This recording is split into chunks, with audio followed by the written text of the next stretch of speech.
विनंती करतो म्हणून. पूर्वी शाळेला जाताना आम्हाला वर्षात एकच ड्रेस असायचा. जूनमध्ये खाकी चड्डी पांढरा शर्ट घेतला, ऑगस्टपर्यंत फाटलेला असायचा. 15 ऑगस्टपर्यंत. 15 ऑगस्टच्या कार्यक्रमाला जाताना फाटकी चड्डी आहे म्हणून आजी काय म्हणायची, अरे चड्डी फाटली काढ, तिथंच काढून द्यायची. व ती गोधडी शिवता शिवता त्यातच ठिगाळ घ्यायचं, चड्डीला लावायचं पाठीमागं. लाल ठिगाळ खाकी चड्डी, दिवा मिरवत ट्याव ट्याव ट्याव करत शाळेला. हे आम्ही आयुष्य जगलोय. आंघोळ फक्त शनिवारी शाळा सुटल्यानंतर. शाळा सुटली की जायचं, दारातनं दप्तर फेकायचं, म्हणायचं आई मी आंघोळीला जातो. नुसतं दारातनं ओरडून सांगायचं. जेवणाची खाण्याची शुद्ध नाही. जायचं विहिरीवरती, तिथं राखीव चड्ड्या असायच्याच. तुम्हाला माहिती असेल, पुरुष मंडळींना माहिती आहे. राखीव चड्ड्या कुणाची असायची, ती मिळाली की घालायची, उडी मारली की ती पण गायब. जे लवकर जातील त्यांना चड्ड्या, नंतर येतील ती तशीच. दिवसभर उदड्या मारायचं, खेळायचं, परत यायचं. आल्यावर आईचा मार खायचा, मग जेवायचं. हे असायचं आमचं. हे आम्ही आयुष्य जगलोय. आत्ताच तसं आहे का? आत्ताचं अपार्टमेंटच्या एवढ्या चौकात सोडायचं खेळायला, बबू पडशील, बबू पडशील. मम्मा काय करते, बबू पडशील. बबू बरोबर पडते. बबूला एवढंच लागलं की बबू दवाखान्यात एवढं बिल, बबूचा पाय प्लॅस्टर मध्ये बबू असा. काय सांगायचं. ही नवऱ्याला पण बबू म्हणते आणि पोराला पण बबू म्हणते. किचन मधनं हाक मारली नाही, बबू म्हटलं की 2 बबू पळत येतात. कुठला ते तुम्ही घ्या. ते असलं सगळं. काय आयुष्य, कुठं चाललंय हे सगळं. बघा परत खोकला आला, परत काप बाहेर. काय ऐकायचं तर हे जरासं टाळा, पाया पडतो. आई व्हा, त्याला जंगलातला वाघ करा, सर्कस मधला नको. नाहीतर ते प्रत्येक वेळेस काठी आपटत बसू नका मुलांच्यावरती. 95% मार्क मिळालाच पाहिजे तुला. माझं नाव खराब करायचं नाही. 95% पाहिजेत. तू पाडले होतेस का? तू पाडले होतेस का? मग तू अपेक्षा कर. तुम्ही पाडत नाही, काय अडचण आहे का? म्हणजे बोलू ना. 95% मार्क पाड. हो बाबा नाही, 95% पाडू दे. ते 95 वर्ष जगावं असं त्याचं शरीर करा. ते धष्टपुष्ट असलं पाहिजे. त्यानं 95 वर्ष निरोगी आयुष्य जगलं पाहिजे. तुम्ही 100 वर्ष जगा. कारण आयुष्य कमी झालंय. 60, 70, 80 वरती आयुष्य आलंय. हे वाढलं पाहिजे. तर चला, शुगरच्या पेशंटना जाता जाता सांगतो, शुगरच्या लोकांनी सकाळी एक टोमॅटो, दुपारी एक टोमॅटो आणि संध्याकाळी पूर्ण पिकलेला टोमॅटो बिया काढून खायचा. 15 दिवसामध्ये नॉर्मल करून बघा या गोष्टी. बीपीच्या लोकांनी फक्त कुंभक करायचं. छातीत श्वास रोखून ठेवायचा, थोडंसं प्रेशर टाकायचं, सोडताना तोंडातून सोडायचं. सकाळी जरा फिरायला जावा.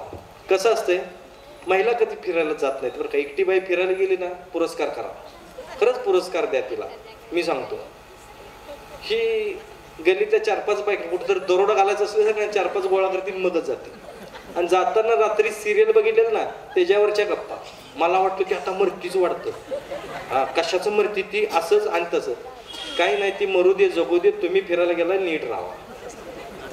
म्हातारी बाई फिरायला जाती, गुडघे चोळत चोळत. काय बाई सून असली आणल्या पोरानं, कुठलं पाप आणलंय कुणास ठाव. तू बी कुणाची तरी सून होतीस. शांत घे. आपल्या सुनेचं आपण कशाला सांगत बसा. घरातलं सगळं बाहेर कशाला आणत बसा. गुडघे बरे होणार नाहीत. बोलायचं बंद करा, चालायचं सुरू करा, गुडघे बंद. हे करून काही उपयोग होत नाही. तुम्हाला सांगण्यात का मी मोठा नाही, मला माहित आहे. महिलांच्या पुढे कुणाचं शान पण चालत नाही. पण सांगतो, पाया पडून सांगतो. एक मोठा भाऊ म्हणून सांगतो सगळ्यांना, ऐका जरासं, पाया पडतो. इसमें कुछ नहीं रखा है ना. जिसमें रखा है वो देखो, है ना. चला, तर अजून सांगतो, जर तुम्हाला बीपीचा त्रास असेल किंवा तुम्हाला ब्लॉकेजेस असतील, काय एंजिओप्लास्टी सांगितले, अजून काय सांगितलंय, किंवा कोलेस्ट्रॉल वाढलंय, कोलेस्ट्रॉल असेल बॉडीमध्ये, किंवा अजून तुमच्या कुठं नसा ब्लॉक झाल्यात, मेंदूत क्लॉट आलाय, काय असेल, ह्याच्यासाठी साधा सोपा मार्ग फुल स्पीडनं चालणे पहिली गोष्ट. आणि लसूण आणि हिंग हे योग्य प्रमाणात मिक्स करून खाणे. लसूण आणि हिंग योग्य प्रमाणात मिक्स करून खावा. सगळे प्रॉब्लेम सॉल्व्ह करून बघा. मी सांगतोय म्हणून ऐकू नका, तुम्ही एकदा करून बघा. 2-3 दिवसात जर नाही फरक पडला ना तर तुम्हाला ओके मी करून द्यायचं. करून तरी बघायला काय हरकत आहे. नसेल लसूण फक्त कसा पाहिजे, लसूण गावठी लसूण पाहिजे ओरिजिनल. ते मोठ्या मोठ्या पाकळ्या असतात तो नसतो, एवढा गड्डा असतोय तो नाही, तर छोटा असतो बघा ओरिजिनल एकदम लसूण. आणि हिंग सुद्धा, आता हिंगामध्ये सुद्धा बरंच काय काय मिक्स असतं.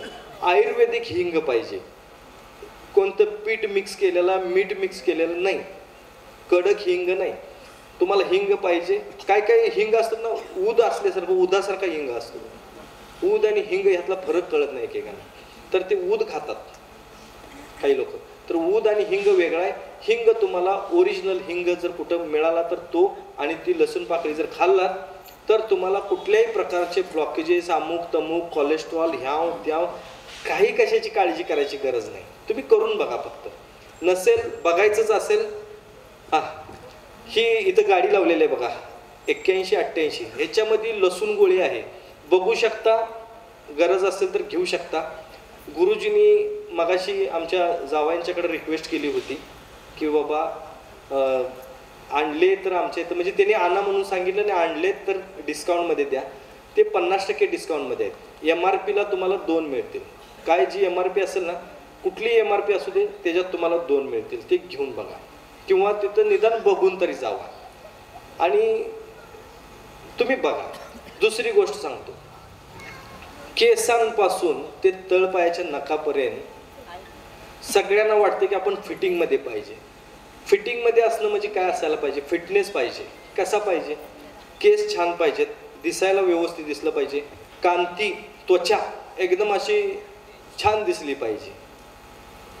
म्हणजे प्रत्येकाला गोरं दिसावं असं वाटतंय, पण तरी सुद्धा गोरं दिसणं म्हणजे सुंदर दिसणं नाही, तर एक तुकतुकीतपणा असतो. लहान मुलांची जशी त्वचा असते तशी त्वचा असायला पाहिजे.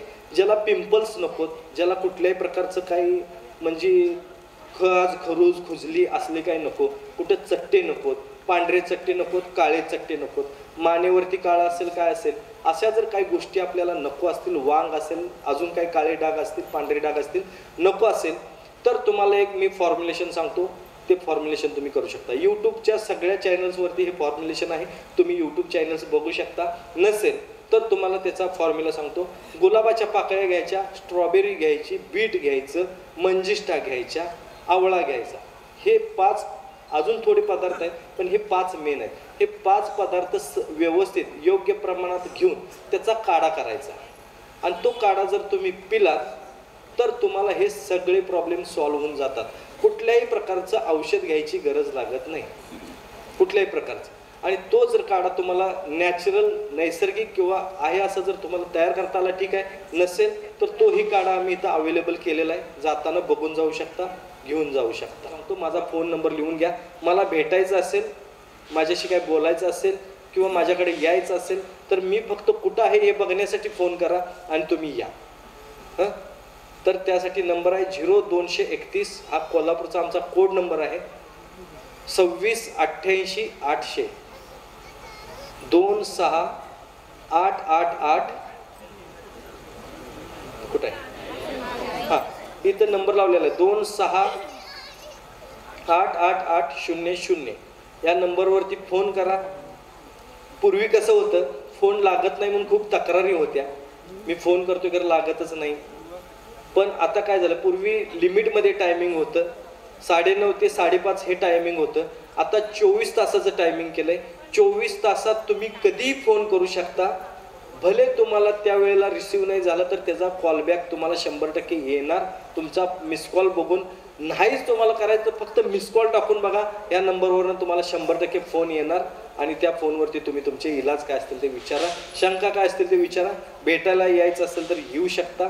मी आपली सेवा करायसाठी सदैव तत्पर आहे. फक्त डोक्यातून तुम्ही आजार काढा, शरीरातून काढण्यासाठी तोडकर संजीवनी ही आहे. मराठी वैद्य चॅनलवरती बऱ्याच गोष्टी दिलेल्या आहेत, त्याही बघा. इतर चॅनलही तुम्ही बघत चला, तुम्हाला खूप चांगला त्याच्यातून रिझल्ट मिळेल, रिस्पॉन्स मिळेल आणि घरगुती उपाय तुम्ही भरपूर करत राहा. पुन्हा एकदा मी ह्या सगळ्या तरुण माझ्या मित्रांचं मी पुन्हा एकदा आभार व्यक्त करतो. आणि पत्रकार मित्रांनो, आपल्याला तरी मी शतशः धन्यवाद देतो. आपण आलात सुरुवातीपासून, जोशी सर ना, बरोबर आहे ना, ते एकदाच नाव ऐकलं होतं असंच पण जो सर थांबला, थँक्यू, धन्यवाद. आपण सर्व माता भगिनी सगळ्यांचं, माझ्या मित्रांचं पुन्हा एकदा मी आभार व्यक्त करतो आणि मी आपल्या या श्रीवर्धनला परत एकदा मी सॅल्यूट करतो. या ऐतिहासिक शहरामध्ये मला बोलवलात, एवढं मला व्यक्त होण्याची जी संधी दिलात त्याबद्दल आपले सर्वांचे मनपूर्वक आभार.